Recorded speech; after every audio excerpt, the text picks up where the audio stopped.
Haram bagi seorang laki-laki meminta nafkah kepada istrinya. Jelas Bu ya. Dalilnya apa? Surat An-Nisa ayat 34. Kalaupun suami istri bekerja, status istri adalah membantu suami. Mengapa ini saya katakan harus jelas akadnya? Karena kalau ada dua orang yang bekerja dalam rumah tangga dan tidak dalam rangka istri itu membantu suami, maka bisa dipastikan ada dua pemimpin dalam rumah tangga. Indonesia bisa nggak Bu dipimpin dua presiden? Nggak bisa. Pasti akan ada perang.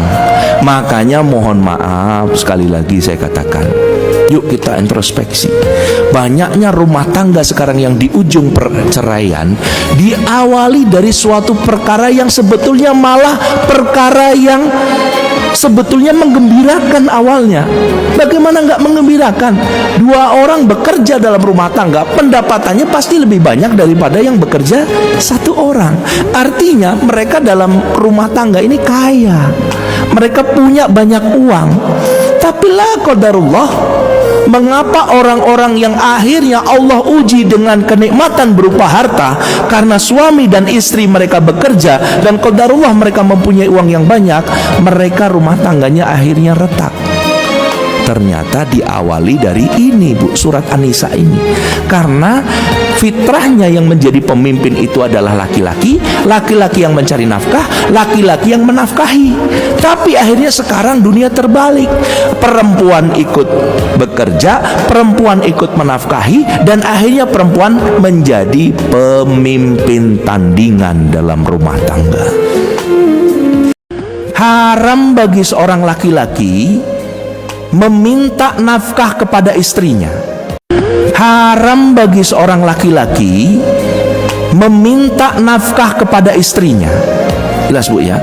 Dalilnya apa? Surat An-Nisa ayat 34. Kalaupun suami istri bekerja, status istri adalah membantu suami. Mengapa ini saya katakan harus jelas akadnya? Karena kalau ada dua orang yang bekerja dalam rumah tangga dan tidak dalam rangka istri itu membantu suami, maka bisa dipastikan ada dua pemimpin dalam rumah tangga. Indonesia bisa nggak Bu dipimpin dua presiden? Nggak bisa. Pasti akan ada perang.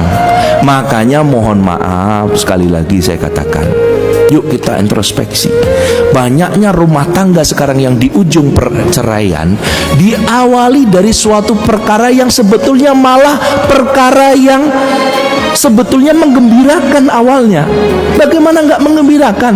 Dua orang bekerja dalam rumah tangga, pendapatannya pasti lebih banyak daripada yang bekerja satu orang.